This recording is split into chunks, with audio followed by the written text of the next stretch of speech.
One. Hey everyone, welcome to Tuesday Notary Titans. Today is February 17th, the first day of Chinese New Year. It is the year of the fire horse. So I'm very excited to see what that brings. I'm very happy to have you all here with us today, and a very special welcome to anyone who is brand new, is joining us for the first time. This is TNT, the nation's longest running free coaching program for notaries. And to everybody who's watching the replay on YouTube, hello, thank you for being here. Don't forget to check the caption below for any links that we talk about during the call. You guys are stepping into a mastermind that feels like spring for your business. Fresh energy, new growth, and a community of experienced pros and curious, driven notaries who truly want to see each other thrive. This is TNT. We go live every week to plant new ideas, nurture what is already working, celebrate real progress, and coach you through the strategies that help your business bloom instead of feeling stuck in a long winter season. Now, please refer to the chat.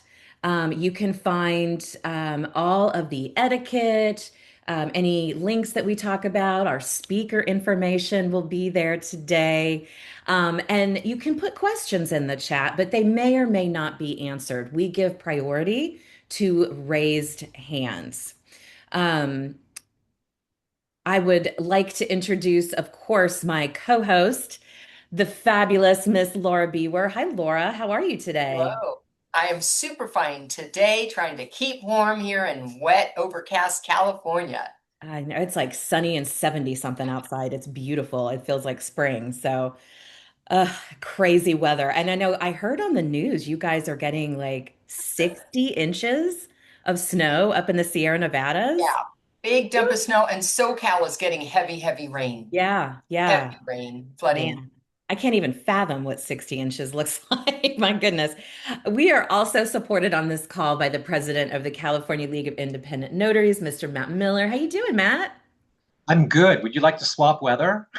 I just fly in. Just come on. None of the kids are home. We've got plenty of room for you. Um, Thank you guys for being here on the call. My name is Jen Neitzel. I am the creator of Marketing for Notaries and the co-creator of the Certified Notary Trust Delivery Agent Program. We start every call every Tuesday with some announcements that are going on in the wider notary community. And this week, I want to start with Laura telling us all about her new book. This is something you guys are going to be hearing about this for a while because this is something important that you guys need to get. Laura, tell us about the Compassionate Notary. I would love to. So, for those of you who have ever thought, oh, I don't want to do appointments in hospital, skilled facilities, assisted living, hospice, because there are extra things to be aware of, this is my opportunity to help you with that. Or if you have done it and realized, wow, there was a lot more going on than I thought would be beyond the notarization. So if you're going to do hospital work, hospice work, homebound signings, the Compassionate Notary is a field guide I wish every notary had before they had to walk into those rooms. And it's about doing the work well, protecting the signer, and protecting yourself.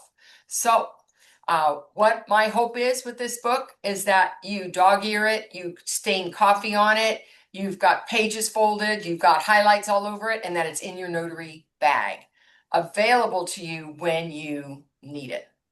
And the link will be in the chat. Yes, it will. Matt, did you grab that already? I haven't even opened my chat today. Yep, they're in there. Gracious. Thank you. Thank you. Matt has some announcements for us too. You have been making some really great progress on this new California bill. Matt, tell us about this. Thanks, Jen. So, for those who haven't heard, we have a bill that we're sponsoring in the legislature this year to raise the California notary fee cap from $15 to $20.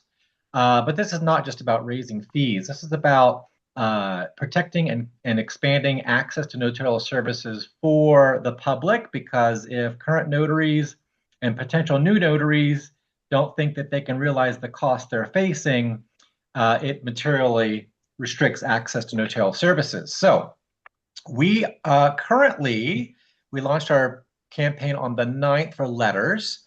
We currently are at 475. We have a goal of 1,500 by the end of the month. So if you haven't registered your support yet, please do so by going to the link in the chat. Also, guys, this isn't just for notaries and isn't just for Californians. This is for anybody who has an interest in notarial services in California can register their support.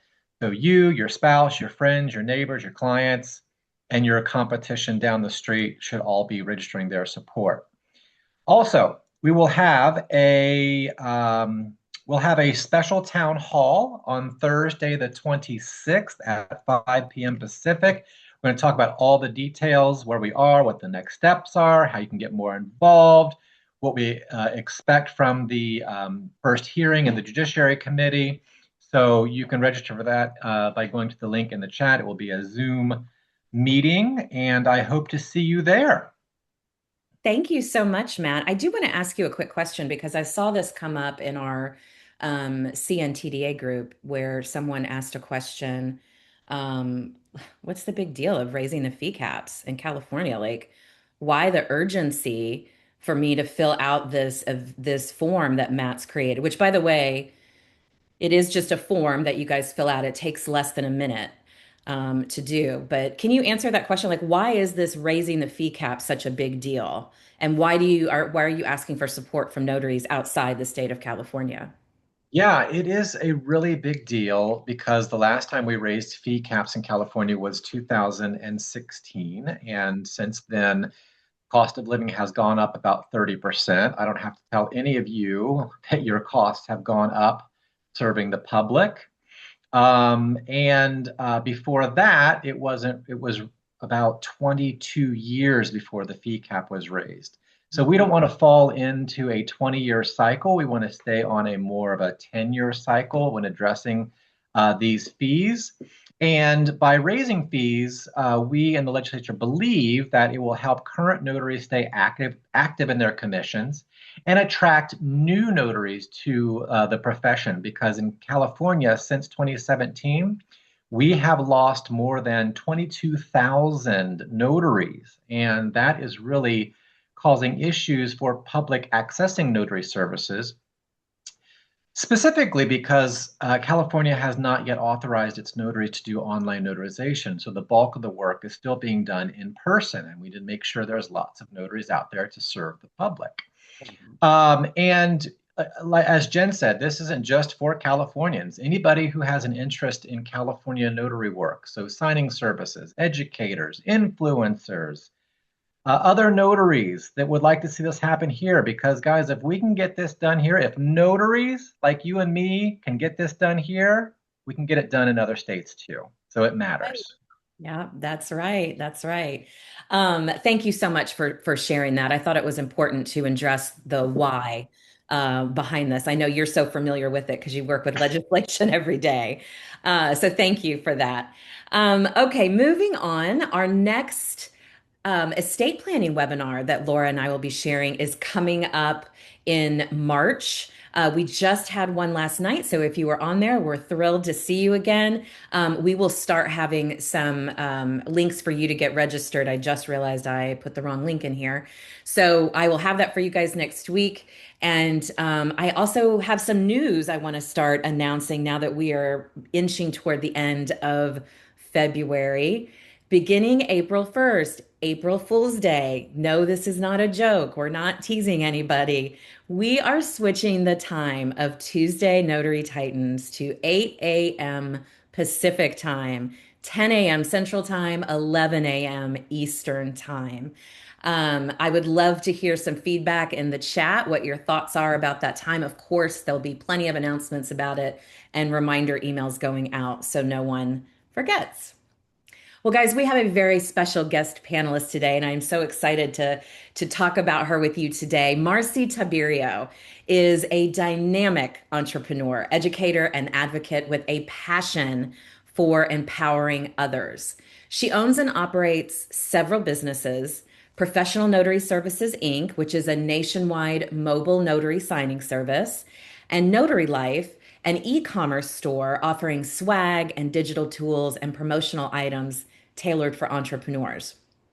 Marcy is also the driving force behind the New York Notary Alliance, where she works to advance legislation and advocate for the professional development of notaries throughout the state of New York.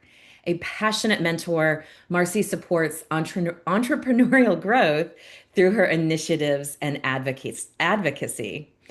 Recognized for her leadership, Marcy has received multiple awards for her contributions to both the notary profession and the entrepreneurial community. She is also an ambassador for the National Notary Association, and through her business and outreach, she continues to inspire small business owners and notaries to achieve their goal. Please welcome the 2025 National Notary Association Notary of the Year, Marcy Tiberio. Hi, Marcy. Oh, hey, Jen, thank you so much for having me. I so appreciate this opportunity. We are thrilled that you are here with us today. This is a big deal. This is the Notary of the Year. So I have to ask you, let's show her some love, you guys. I have to ask you, Marcy, what did that feel like? It was incredibly overwhelming. I think it sort of still is. Yeah. It wasn't something that it's still hard for me to talk about, which is so funny. Like if you look at past notaries of the year, like tremendous people, there are so many amazing people in the community who are doing great notary work. I think for me, the biggest takeaway was that every day we all work so hard. Every once in a while, you think to yourself, am I making a difference? Does it really matter? Like, am I moving forward? And for me, it was just my colleagues felt like I was doing something, I was moving in the right direction. And so for that, I'm just eternally grateful. Yeah, it was such a beautiful ceremony and beautiful speech you gave at conference last year. For those of you who have never been to the NNA conference, every year the National Notary Association selects the Notary of the Year, and let me tell you, it's a big deal. So we are absolutely thrilled that you're here today to help us answer questions from the audience. But I do want to ask you a little bit. You run a signing service? I do professional notary services. I think we're entering year 13 or 14. So, Wow. it just seemed like forever sometimes. And sometimes That's it seems like it was just yesterday. I know, right? That's fantastic. And then you have a really cool shop on Etsy as well. Um, Oh, thank you. and Yeah, we've got these links in the chat, you guys, so you can check this out. But her Notary Life shop on Etsy has all kinds of really, really cool stuff. And if you follow Marcy or the NNA, you have seen these things because you're always sending cool stuff to Nicola and she's posting about it. I that's like my creative outlet. It's so funny. They're just fun things that I get to use, my creative juices Yeah, yeah. outside of like the notary space every day, but still notary related. So, notary nerd here, 100% top to Oh, bottom. welcome to the club. We are all notary nerds here. That's what we do, right? So today we are going to be taking questions from the group that's here. We have a ton of notaries from across the country, and guys, just as usual, no questions are off limits. This does not have to be Marcy specific, but with her years of experience in 20 years, am I right? Yeah, it's been around there 20 some odd. Yeah. You have an expert that you can ask questions to for the next 45 minutes or so, which is very exciting for all of us. So, all you have to do to get in line to have your questions answered is to raise your virtual hand, and you will find that right at the bottom of your Zoom screen. You guys can go ahead and start getting in line to have your questions answered. Everything is on the table. You can ask Marcy anything. What is the most? I know you get invited to several different community events as Notary of the Year. So, what's the most common question that people ask you, Marcy? I don't know if there's a most common question, but there is a general interest, certainly even more so today, about signing companies, right? Why do we do certain things? Why do certain things happen? How do we determine fees? I think that signing companies are, we like to be honest, like they're not something that most notaries are enamored with, right? Mhm. And the dissension has been more frequent over the course of the year. So I think the majority of conversation is like the signing company piece. And then as part of my New York Notary Alliance, what do state associations really do? Like, why should I join my state association? I think there's still a little bit of hesitancy out there in the notary community as to these trade associations. What are you doing for me? How does this translate back to me and what I do in my role as a notary? Yeah, yeah. Well, okay, so let me go back to the signing service questions. Because, we're seeing a little bit of more activity around mortgages these days, which is great news, right?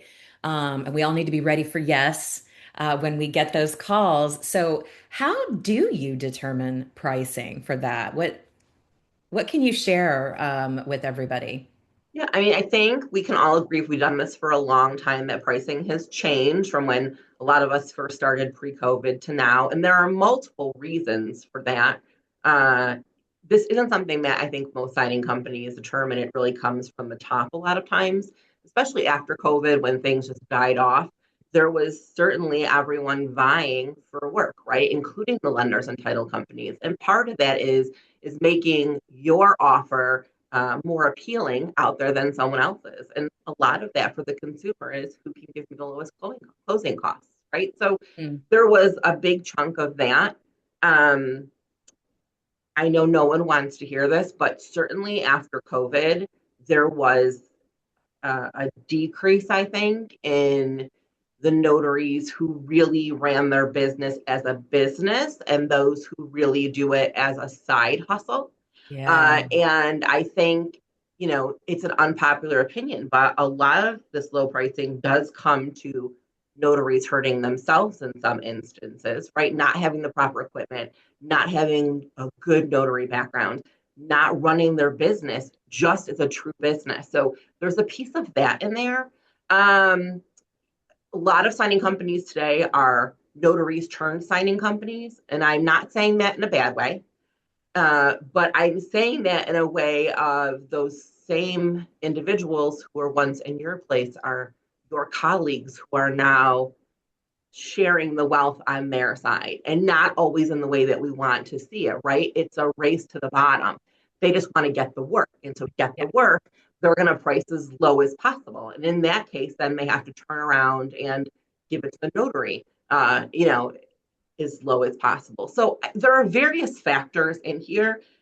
I always tell notaries, I'm never going to tell you as a notary, signing agent, however you work in your space, how you monetize your commission, what you should take in terms of a fee. That's so subjective in terms of your expenses and where you live and your market and all of the things. But there is a difference between being a professional niche notary business and being a side hustle. I want to make $1,000 a month to buy 4 pairs of shoes notary. And I'm not being mean about that. I'm just saying there is a difference and pricing does come into play there. No, you're absolutely right. I always go because I started my notary business and with the intention of being an entrepreneur, I always assume that that's what everybody's doing, right? They're starting a business. They're coming in as an entrepreneur, not just a notary. But you are so right. There's such a difference between the business owner and the side hustle notary. And I'm guessing that's something you can tell on your end as a signing service owner. Is that accurate? Sure. I mean, yeah, I would say that we see things like, for example, I just had a notary who went to a signing with a document package that had ink blobs all down the side of every single page. And when of course, there was a broker, there was realtors there, the buyers and the sellers, and the title company was like, "I'm concerned. I can't record these documents. Like, why would your notary have brought them there this way?" And she was Hmm. like, "Well, it's just ink." And it was like, aren't you a little bit embarrassed? I would be embarrassed going into a professional appointment with other professionals in their field, not having utilized the proper equipment. And she was like, I don't know what the big deal is. Like, we're just going to have everyone here reprint all the documents and re-sign everything. So Yeah. I think some of that comes into play where it used to be a very we-based business. We were a team, right? The notary is there representing the title company and the lender, and we need to do it all together as a team to get this accomplished for the consumer. And I guess for me, that's the biggest breakdown recently is that we forget at the end of the day, whether it's estate paperwork, loan signings, apostille work, there's a consumer on the other end who is looking to us for our professionalism, our expertise to get a job done, right?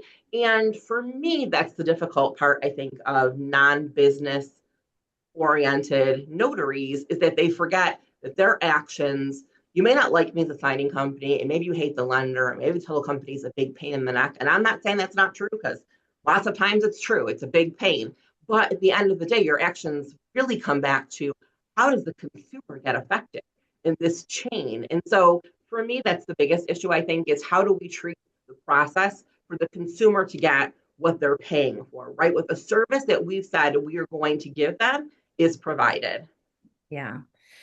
Well, and I think you kind of called out something in there that is important about being a professional, obviously, but it's what makes calls like this so important. It's what makes proper training so important. Association participation, like with the NNA, so important. So thank you for because we are screaming that all the time, right, from the rooftops. So thank you for reinforcing that on the call. But Laura, I'm going to give you a chance to ask Marcy some questions while I pop into our little question form because everybody is being shy on the call today. They have this amazing expert and they're just not going to ask her a question. You guys use this opportunity. Let's get in line, raise our hand, and ask questions of Marcy. But Laura, I'm going to let you take over for just a minute All while right. I open up our form. I And promise I'll tell you the truth. No matter what you ask me, 100% I will tell you. I think they're all intimidated. We've got a famous So notary in the room. I'm really not that famous, but I am honest and transparent and I will Yeah. tell you what's going on out here 100%. is. And guys, it can be any question. You don't have to ask Marcy directly. You don't have to ask a signing service question.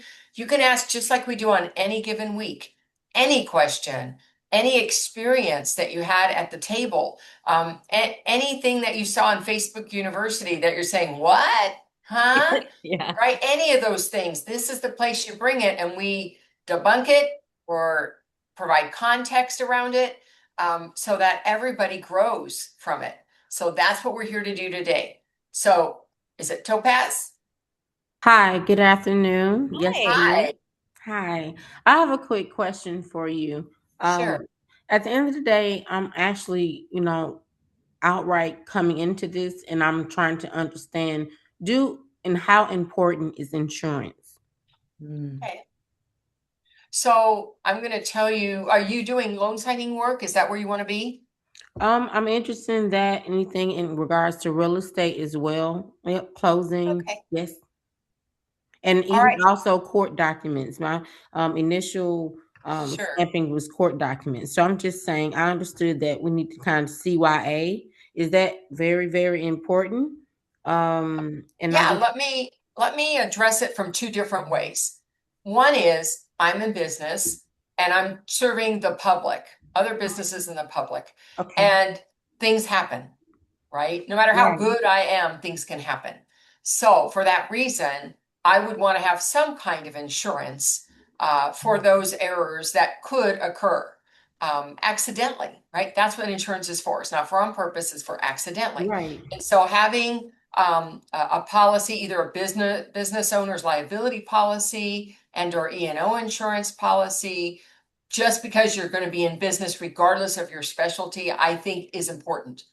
Let's talk about loan signing industry in particular. If you want to play in that field, you need E&O, right? You've got to have it. Mhm. Now, what Okay. level you have to have, if you're just working with signing services, they might be fine with 25,000. If you're on your own trying to do direct work, now you're looking at a minimum of 100, and some of them are wanting 500 to a million. It's changing. Mm. So that particular industry, you won't get jobs if you don't have the right coverage in place. Okay. In general, for the other kinds of things you're talking about, it is a good idea. Okay. Protect yourself, Oh, yes, right, yes. from the public. CYA. Yeah. That's The first thing is be good at what you do. Have the Mhm. fundamentals under you. Know what you're doing. Don't practice on the public. Practice in private. Practice Okay. with us. So that's the first part, because you can never buy enough insurance. You just can't, right? We can't afford to buy, millions of dollars of insurance. So we need to be steady. We need to be proactive. We need to know what we're doing. And if we don't know, we need to proactively go ask the questions of the experts who do know, because that's going to help you the most. And then have some insurance just in case. So that would be Okay. my perspective on it. Marcy, do you have anything to add to that? No, that was perfect. I think it's super important also to remember that insurance isn't just about making a mistake. It's a lot of times you'll be pulled into an action just because you were the notary involved Right. somehow. And that Mhm. insurance is going to help you pay those attorney fees, which I think we all know is not super cheap. And Yeah. so rather than dig into your bank account, which I don't want to do, and I know you don't want to do, Right. insurance is just great protection. Okay. That's great. Thank you. Thank Because you. I had another actually peer that said that insurance is not necessary. I just felt that it depends on what you're talking about. So thank you for the clarity. Yeah. You're welcome. Okay. And somebody who says it's not necessary, it's not, E&O is not a legal requirement to be a notary or to do the work for the most part. But minimum and necessary, right, is not the same as protecting yourself. Okay. Thank you. And You're I know welcome. Matt has something he wants to add to this as well. Matt? I just wanted to ask what state you're in, because actually there is a couple states that do require E&O insurance. Georgia. Georgia. I don't think that's one of them, but like everyone else said, if you want to stand out from your competition and be taken seriously as a professional, it's definitely worth the investment. Okay. Awesome. Thank Great you. question. Thank you for bringing that today. I appreciate it. No problem. And then we have Baptiste Notary Plus LLC. Tell us your first name and what state you're calling from. Sharon from Michigan. Hey, Sharon from Michigan. What can we do for you Uh, today? I'm driving. I hope you don't hear all the noise. So I work in medical records, so I see a lot of durable power of attorneys, and I go through them because I am a notary public, and I wanted to see how everybody's signing, right? So I came across one that had uh, attorney, and you see the attorney was the person that created the document, and then the attorney signed as a witness, then the attorney stamped as a notary. And I'm in Michigan. That's not the correct way to do that. But I just wanted to bring that up to see what you guys think about that. Oh, what I'm hearing is that in Michigan, an attorney prepared the power of attorney and also acted as a witness in that power of attorney. Is that what I heard you say? Correct. And then notarized it. And acted as the notary in that Yeah. same document. Yes. So he had all three roles Yeah. in that document. So I cannot speak specific to Michigan without checking their laws. Because again, there's a difference between the letter of the law and the spirit of the law. And the spirit of the law is to have different eyeballs going on.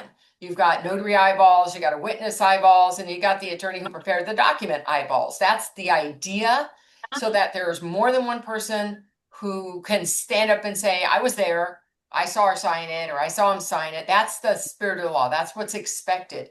Now, the letter of the law in some states may not restrict an attorney from being the preparer of the document and being the witness and being the notary. But there are some states like Florida doesn't let the notary be the notary and the witness per se. So every state is really specific.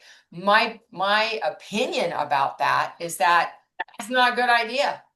There should at least be another pair of eyeballs going on, because you know what? Attorneys can be bad guys too. Anybody could be a bad guy. We don't know who they are.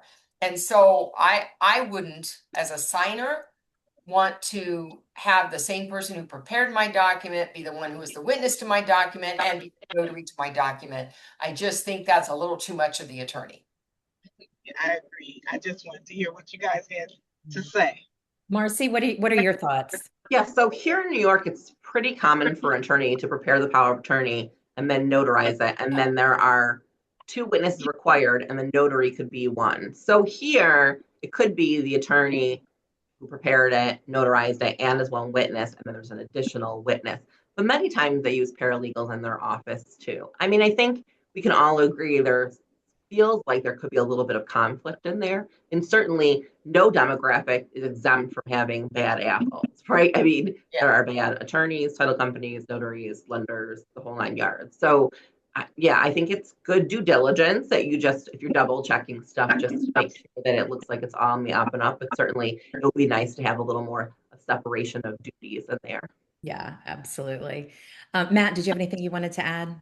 Yeah, I just wanted to kind of explain for the attendees why you shouldn't be a notary and a witness on the same document. And that is because when you witness a document, you are now a party to the document. And remember, the role of the notary is to be completely independent as an independent, disinterested third party. So that's why it is not recommended, although I know that it does happen a lot. And I just happened to look here at some Michigan information, and there is no law prohibiting what you described, but again, it is not best practice. That was a really good question to spark some good conversation. So thank you for bringing that up. And Michelle Fernandez, Michelle, remind me what state you're in. I'm in Washington. Washington. She's got a question for us. Hey, Michelle. Hi. So this is pertaining to signing service. So last week I had a package offered for loan signing, and it stated it was a refi. But once I received it, it was both a first loan and a second loan, the second loan being like a HUD. And so my question is because I accept the assignments. I understand that sometimes it's going to be more than what you think, and so that's part of being business. But it seems like 80% of what the mistakes happen are costing me money. Only 20%, maybe it's less than I thought. I know the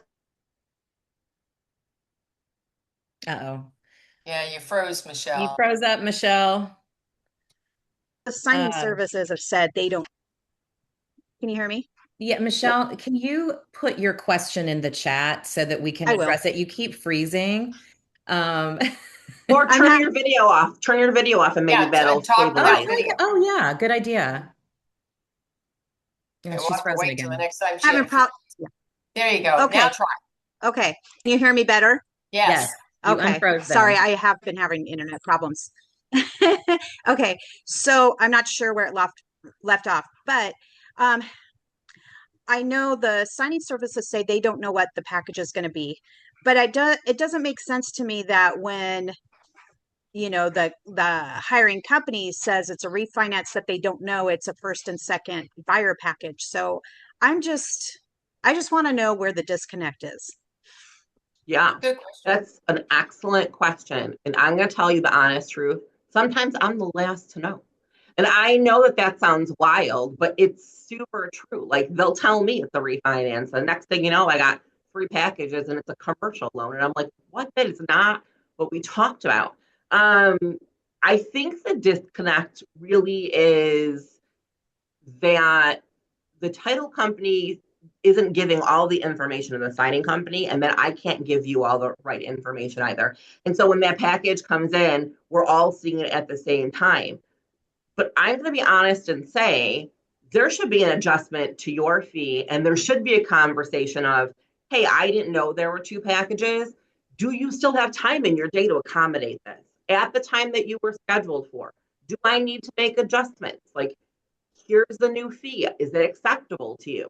If they're not doing that for you, then that's a conversation you need to have. And I'll be honest, because I think this is super important.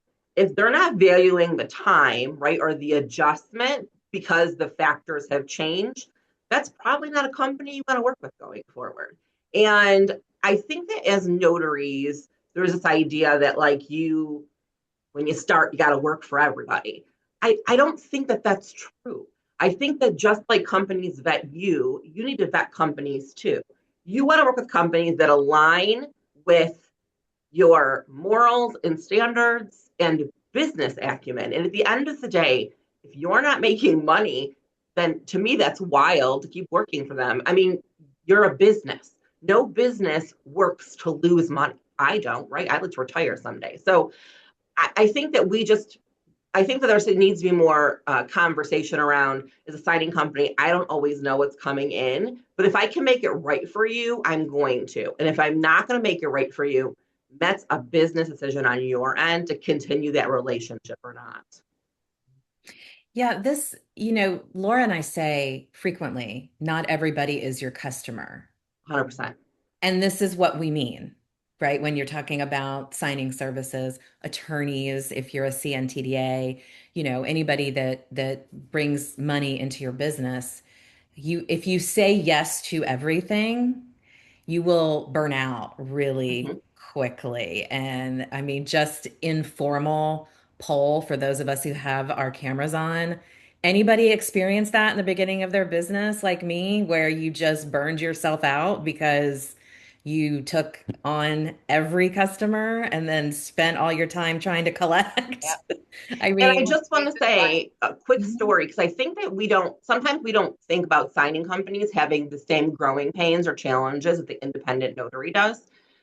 When I started years ago, it took me like 8 months to get a title company to come work with me.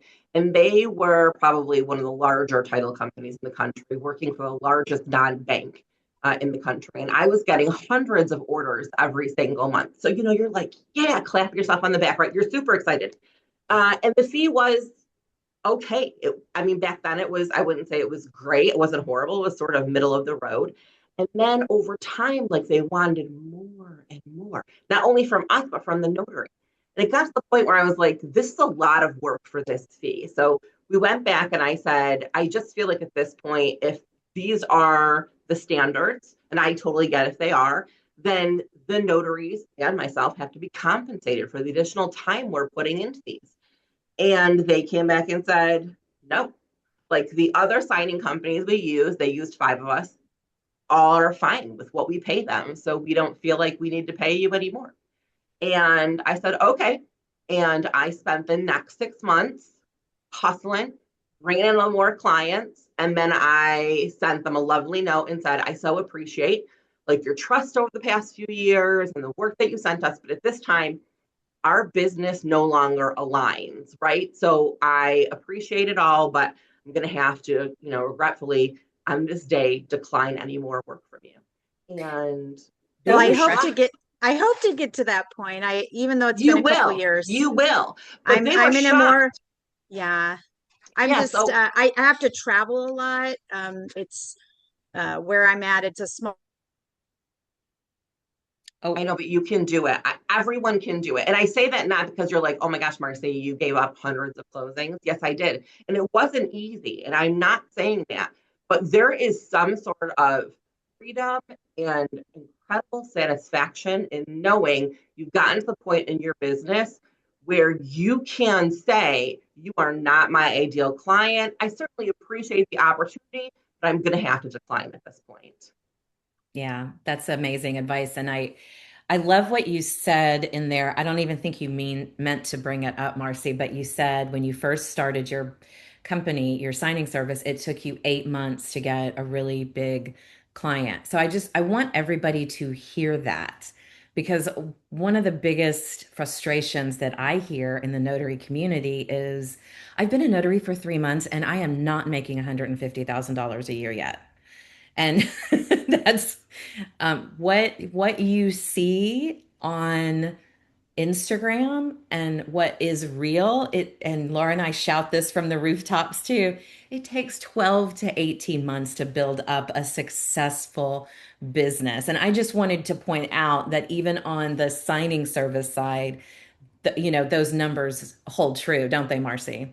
Yeah, we get a lot of no's. I like to be honest. Like I get companies who will come in and say, we just can't pay you that. And I always tell them, but like that's the fee that I need to pay my notaries an appropriate fee. And Yeah. so, there are other signing companies who will take less, and I'm happy to refer them. And I have no ill will against those signing companies.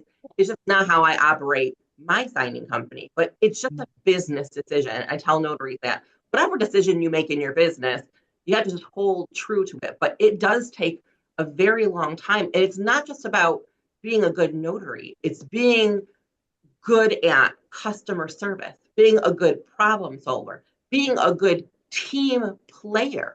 Like the best notaries that I have aren't the ones who don't ever ask questions or never make mistakes. It's the ones who fix their mistakes. It's the ones who go out of their way to make sure the job gets done no matter what's going on. It's the ones who call me and say, hey, this is not a big deal, but you might want to know this is what was said at closing. Like it is a true relationship. And that's how you make more money in this business, by building relationships. Certainly, there are companies who don't want to have a relationship with you. And I understand that. I just, I'm a true introvert, although I talk all the time. So people are like, that's not true. But I am truly about building relationships in my business, both with my notaries and with the companies that work for me. And that's how I've been successful. You get to do it the way that you want to do it, but that's where the money comes in, the loyalty, the integrity. It all comes from building relationships. And we daily, several times a day, say that, it's about building relationships. That's why I was like, yes. True. It's so nice and refreshing to hear someone else say it. But I want you guys to realize that's coming from a signing service owner. A lot of signing services, I should say, that advertise online make us feel like we have to choose one or the other, the signing service path or the relationship path, right? And you should always keep relationships at the forefront, always. Signing service, attorneys, title offices, the general public, it doesn't matter. It's about building relationships. And it doesn't matter if you're a notary or you own a bakery, building relationships sustain business. Period. Period. Period. Laura, did you have anything you wanted to add? I just loved hearing what Marcy said, because I went through a similar thing, and I probably had, I don't know, 70, 80 different companies, signing services, that I was working for, because back in the day, that's how you did it. And Mhm. I made a spreadsheet, and on that spreadsheet, I said, here are the things that knock them off. They're not my customer. They're not paying me in the time promised. I have to chase payments. Up, you're out, right? They send me packages that are not what they said. I talk to them about it. Sometimes I can make it work for them. Other times I can't. And I really do need a bump in the fee. And they say, hey, no, you took it how it was. That's how it is. Well, if you don't even know what you sent me, how was I expected to know? Right. And so I had different elements that I put on that spreadsheet for each one of them. And I ended up going down to about 15 in that first go round. Then within the 15, I probably over time got down to about 5. And those are the only 5 that really, and I worked through 2000, after 2008, when I was doing some signings. That was probably 2011, 12 before the work really started coming back. And I did not go back to all those other companies either. I stayed with those who stayed with me. Those are the ones I stayed with. And you Yeah. know what? When I call and say, this is what's happening at the table, here's where I have a concern, they are happy to get my call. They are happy to discuss the concern. And sometimes it turns out it's not my concern, it's okay. And sometimes they're like, okay, we get it. This can't happen this way. Those are the people that I want to work with and want to work for, Yeah. right? And sometimes that is when the pay is just on the line. If they treat me well, if they're willing to talk with me and have a relationship with me, I'll take that fee anyways, because those are the people I want to work with. It doesn't do me any good to get a $200 assignment and it's crap. Forget it. I Yeah. don't want those kinds of assignments. It's just not worth it. So anyways, it was a great to hear it and a good discussion. And I see we have other hands up, so I'll let you go on. Yeah, we do have some other Can hands up. Oh, go, can I? Marcy. I'm sorry. I'm sorry. Can I ask one quick technical question? And Sure. I'm kind of embarrassed to ask, but on my notarial certificate, I misspelled February. Is that an issue? Well, it depends on what it was. If somebody saw it, I mean, it should be spelled right. So I don't Yes, spell it out. I put FEB. I don't have to worry about it. I mean, it's probably not the end of the world. It just depends on what kind of document it was and who was the ultimate receiving agency who got it. Somebody else may not have even recognized it was spelled wrong or realized it was spelled wrong. That's such a technicality. I can't imagine it would deem it an invalid notarization. Okay. Thank you. I didn't notice till 2 days later. I was embarrassed. Listen, mistakes happen to the best of us. Nobody expects you to be perfect. But thank you, Michelle, for starting such a great conversation. And I do recognize we have a few questions in the chat. We always prioritize those raised hands. So we're going to go to Dan in Oregon, author and leader of the Notary Masters Speaker Bureau now. Correct. And we will meet on Thursday, 9:30. We meet this week. So if people are interested, I will put, after I'm done talking to you, I'll put the website in the chat so people can Sure. find it if they want to. It's a good, fun thing. We're actually going to be spending the first 10 minutes this week remembering one of our fallen brethren in our industry. And so we're going to be doing a few minutes of remembrance there. Also, Marcy was mentioning these relationships come from customer service. And if customer service is an issue, I would recommend, since you're buying Laura's and Jen's books anyway, and you may need to have one more purchase to get that free shipping from Amazon, you might want to think about the Book of Customer Service, which came out at the end of last year. And I'm happy to be a part of that. My question regards, and since we're talking about assigning agencies and services, my question comes from Fidelity and banks, the Fidelity Bank Serve um, area here. And it seems to be a bit of, I was working with somebody here recently and they're trying to get in on that. And it seems like it's become a hassle to get even an application for that system. And I'm wondering, do you guys have any comments on that particular agency or the way? Because I mean, I know people are getting like 20, 30 signings a month from that, being a part of that. And so, are there any secrets, any tips here? It looks like they've made it very difficult to even find them. Marcy, do you want to lead the conversation then about Fidelity? Yeah, I think like I said, after COVID, I mean, we needed all these notaries during COVID. I think we just have to be honest and say there was so much work. It was just impossible for the existing notary pool to handle all of that. And then within that time frame, we saw this advent of notary influencers and training programs and the side gig, side hustle sort of mentality come out. And I'm not saying anything bad about those things. There are some amazing training programs and influencers out there. What I'm saying is that it became this whole just stamp and sign and you'll make six figures kind of mentality without talking about what was so difficult in there. So all of those notaries were out here and they're doing loan signings. And during COVID, and I don't care what anyone tells you, the truth is that no one had time to check those documents to make sure they were correct and there were no mistakes and there were no errors. They just needed to get stuff through. When it slows down, everyone has time to be super nitpicky, right? Because we got all this time on our hands. And so then we saw, well, yeah, these things did not go well, right? Where notarizations weren't completed properly. There were missing signatures or missing dates. Packages were being printed double-sided on paper. I had notaries who printed documents instead of vertical, horizontal. I was like, what? This is wild.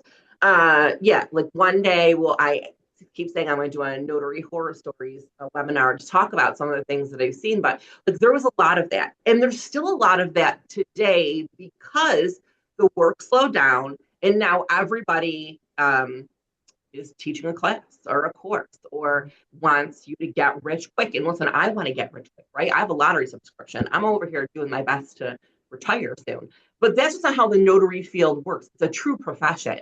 And so I think what happened was for some of the larger underwriters, they were like, this is a problem, right? Like, we can't have this anymore. Plus, on the other side of things, we've seen fraud grow exponentially. Okay. They're so good over there, these criminals, right? If they use their powers for good, imagine what we would get done.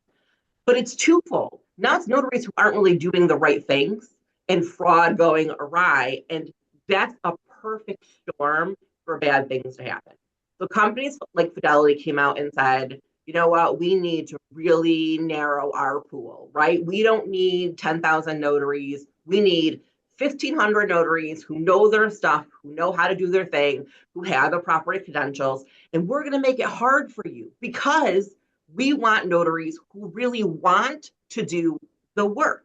And that's kind of like any job out there, right? You got to have some skin in the game. So I don't think it's Fidelity only, but I do think it's these underwriters who are said, we need to find a way to slow the roll of this whole come out and just do the job and not have any sort of training. The amount of times I see in like Facebook groups where like, you don't need training, figure it out as you go. And I'm like, oh, that is a wild statement to make people. So yeah, I think that that's really what happened. You've got multiple things happening in multiple industries. And now people are like, this cannot continue the way that it is. We sort of need a cleansing. And that's happened in every industry in the loan signing space, right? We saw it in mortgages after the housing crash. We saw it with title companies and their 7 pillars. And now you're going to see it in the notary world. It's just the way it rolls down. Rolls downhill, doesn't it? Yeah. And here's the other thing. Fidelity is the largest title underwriter in the country. They don't need you. They've got enough notaries in there. And that's why they make it difficult on purpose because they are looking like you have to apply between or on certain dates and follow their instructions exactly. And it's a lot. It's not just a simple fill out a form and you're on their notary list. Sometimes targeting the biggest company to work with will take longer because they're not actively out there searching for notaries because they've created this way of finding the ones that really want to do the work. So keep that in mind as well, Dan. Like, don't get hung up if you can't get in on Fidelity. I know a few years ago it was really hard to even get in, and then COVID happened and everybody needed a notary every day for everything. And, we were showing up, not even brushing our teeth, right? Like rolling out of bed and making money was easy. But as Marcy said, in this profession, they don't they don't want the side giggers. They want the people who are committed to their job, and they can do that because they're the biggest. You They know, may not, but I think they want me. They definitely course they want you. want They you. just don't know it yet. They just So don't know. you Exactly. have, right, you have to show them why they want you. I'm going to say too, like if you work for direct title companies and any of them are Fidelity approved, they write on Fidelity paper, be like, hey, I'm really looking to get Fidelity approved. Can you throw me a packet? Can you help me out here? There's no reason not to ask someone in that space. Mhm. Well, they work Sponsored. with, we have a Chicago office down the street, and I know that they're part of that. So Yeah. Yeah.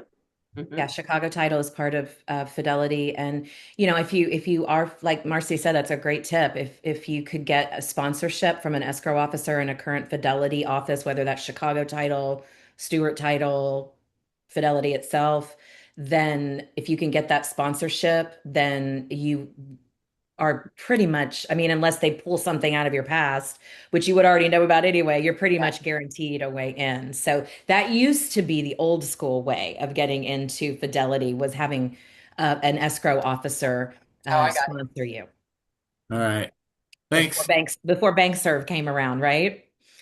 You've got a fan with your sign, Matt. Did you want to add anything to the conversation, Matt? I was going to talk about the EO officer. That's how I got in many years ago. But Yeah.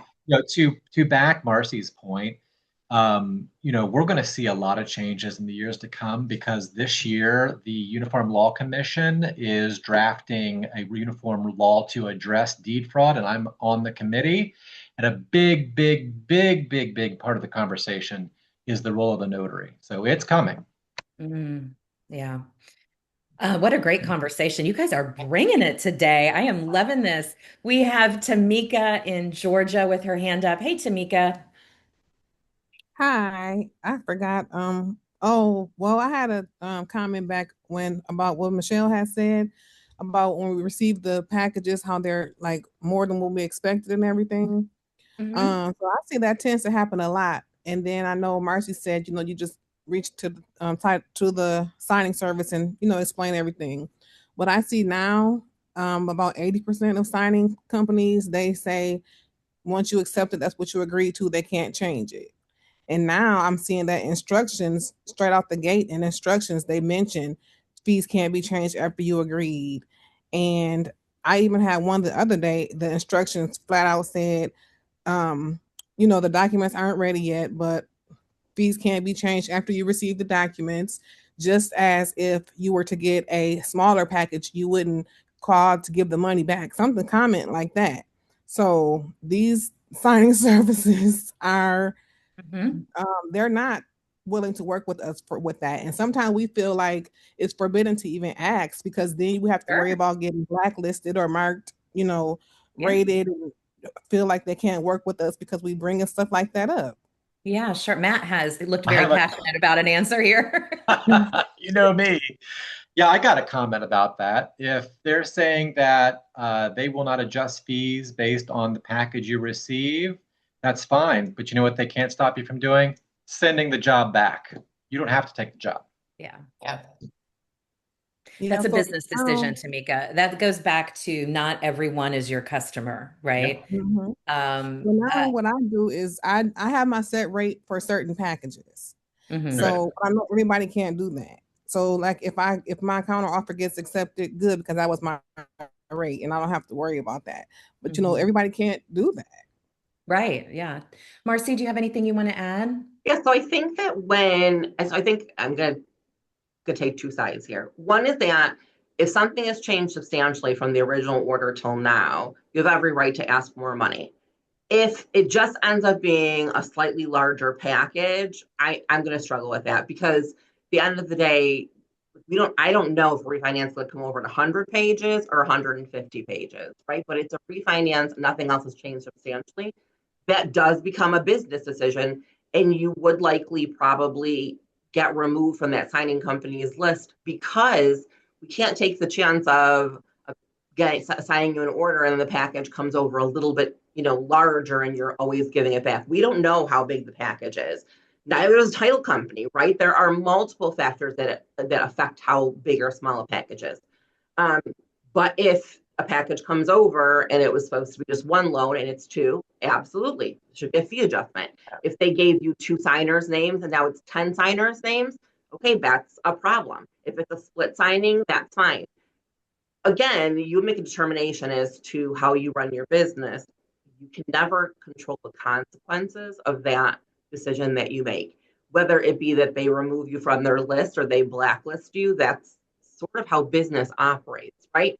If you do it professionally, and I have notaries who give stuff back to me because they're like, hey, I can't make it now, like a schedule change or whatever. They don't automatically end up on a blacklist for me. Certainly I have a blacklist and I'm a proponent of blacklisting, and that's just because I think when there's an egregious situation that occurred, other companies should be aware of the person that they're going to hire. And there have been egregious situations that unfortunately we've been subject to. But I also want to make this as a reminder that there's not this infinite amount of money out there. Signing companies have a relationship with title companies, who have a relationship with lenders, and there's a set fee in place. There are times where I typically take, that's why I have to be honest, I take about 25% of the fee, and then 75% goes to the notary. There are times where I take a little bit more because I have to cover something like a return label, let's just say. Going lower than 25% means I'm not profitable. in that space. So the conversation with a notary becomes, hey, Marcy, can you give me an extra $25? And I like to be honest and say, I only took 25%. If I give you another 25, then that will leave me however much, 15, 10, 20, and then I'm not profitable either. But I understand if you need to give that back, right? Because I want you to be profitable in what you're doing, but I have to be profitable too. And I think that there has to be that understanding is that people are like, well, go back to the title company. Well, if it's already been disclosed and it's a fee on the settlement statement or the CD, no one's changing that at closing, right? It's done and over with. If it's coming out of the title company's fee because it's buried in there, then it becomes less profit for them as well. I think we have to remember it's a business for every level of the transaction. And so I'm not saying that there aren't companies out there who take advantage or who aren't nasty. Listen, there are bad title companies and bad signing companies and bad lenders, and we know who they are. I don't have any problem admitting to any of that. But really, at the end of the day, it's a business decision for each of us, right? And so I will say there have been times where I've had to give my entire fee to a notary because they got to a closing and it went off the rails and it wasn't their fault. And they ended up being there for 3 hours. And I'm like, this is wild, not fair. Here you go. I'm going to give you my entire fee because you deserve it. It still didn't cover all the time that they were there for, right? There was no way to make that. But the notary appreciated that I did that for them, and they knew that we had a relationship, and they were aware that sometimes we make a little mess and sometimes we make a little more. And in that space, you have to consider, are you making more and more often? Because if you're not, that probably isn't your ideal customer. Yeah. Well, Marcy, I cannot believe it, but our time is actually up. This session went by in the blink of an eye. You were absolutely inspirational today. Thank you so very much for being here, for being part of today's Tuesday Notary Titan. And again, congratulations on being the 2025 Notary of the Year. Can we all give Marcy a little Zoom clap? Yeah, Thank you show so some much. It was such a love. pleasure. I so appreciated you guys having me. Thank you. We were thrilled that you were able to come on today. And if you did post a question in the chat and we were unable to get to it, please come back next week. Bring that with you. And don't forget, immediately after this call, there will be a survey. We would sure appreciate it if you just took the minute or two it takes to fill that out. We are over today. So quickly, Laura, do you want to close us out? You know what? This time I don't have it, but my book, I do all these, I gather all these quotes. And now I don't have one. I was so We can, excited you know about what? Since we're over, we can just say goodbye for today. Happy year of the fire horse, right? There we Bye, go. Yeah. bye, guys. We'll see you next Bye. Thank you Tuesday. all Thanks for so being much. here. Thank you. Thanks, Thank you, Marcy. guys. Thanks, you. Happy Marcy. Mardi Bye. Gras, everybody. Happy Mardi Gras. Happy Mardi Gras. There you go. Marcy, you were fabulous. Thank you so Thank much. you so much for having me anytime. It was a pleasure. I appreciate it. All right. Take care. Bye-bye. Thanks, everybody. Bye. Bye.